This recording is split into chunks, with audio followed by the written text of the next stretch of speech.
All right, so we are launching out of Key Haven today, heading out to the back country. Just going to kind of do a bit of just a recon trip, see what water conditions are, if there's any bait activity and that kind of stuff. Need a low-key day, so just quick and easy. Nothing too hardcore today. Well, that didn't go so well. Check this out.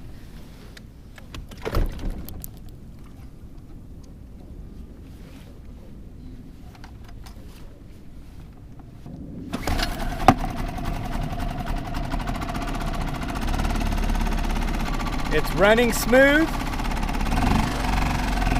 Sounds perfect. Put it in gear.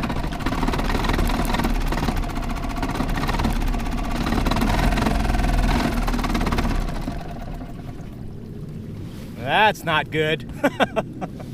So we've got some lower end problems. I'm thinking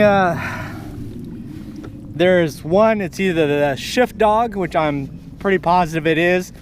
That basically locks the gears together so that it starts turning smoothly. When that key basically gets worn through, it doesn't engage all the way, so it just pops in and out and it just gets that grinding sound. The alternative option is that there's a little bushing in there, and it seems like I have, well, maybe not. There's a little bushing spacer that's in line with the propeller that goes to the gears, and it's just a plastic piece, but I think that was looking a little bit worn, and if that disintegrated, then there was too much slop and in that shaft, and that might be causing it to kick out in and out and not engage. But I think it's that shift dog. But either way, is down for the count until I get some parts ordered.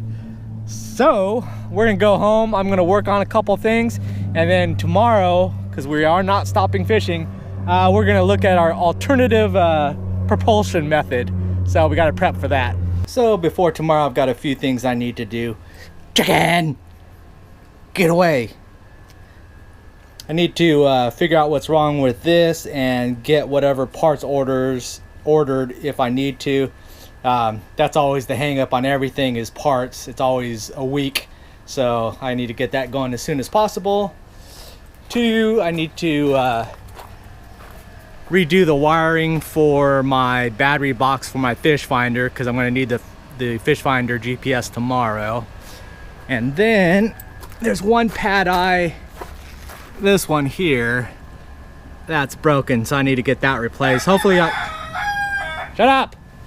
So hopefully I could find one with that exact spacing. I'm not gonna buy Hobie ones, but just need to tap them in there.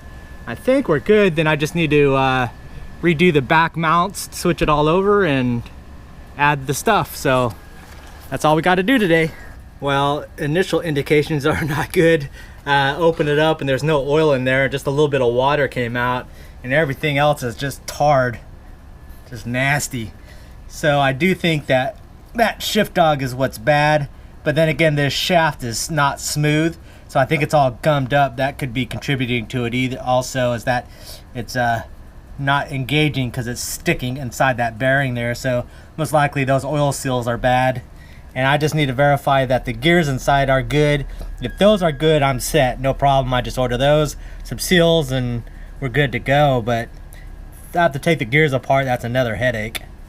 Well, fortunately, the gears look good, so hopefully, I mean, you can never really tell, but I don't see any missing teeth or any bad damage to any of them, so I think we're good there.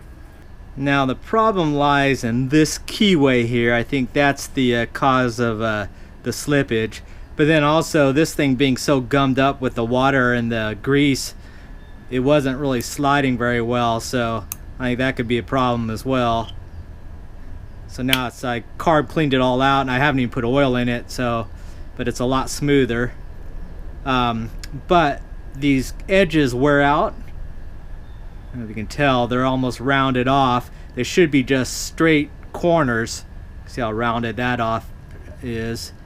And that engages with the gears, and that's actually what transfers the power to the propeller shaft.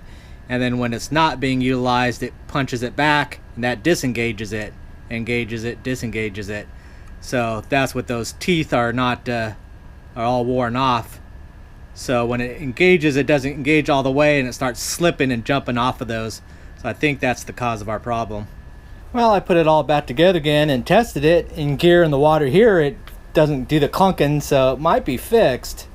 Just with that, putting oil in while degreasing it and then putting fresh oil back in and working the springs and the bearings. What to do? I need to test it on the water though. Alright, moving on. Okay, replace the pad eye with a nice little Harken. Actually, even match the colors. And rewired the battery box of my fish finder, put a new foam liner on it. Now I just have it hardwired to it, so anytime I want to take the battery, I'll leave this in the kayak and then I'll pull the battery out and take that out for charging and whenever I need it. Otherwise, I'll just keep it sealed up, tucked away, and good to go. There's a chance the outboard is working, so I'm going to go ahead and take that along. But just in case that's still not working, we're going to move over to our alternate source of propulsion. And that requires me to add these pieces to the existing setup. So, time to sail away. If the motor doesn't work. Alright, I'm going to go ahead and load up all this stuff and we're going to head out on the water. So if you want to check it out, see you next video. Bye.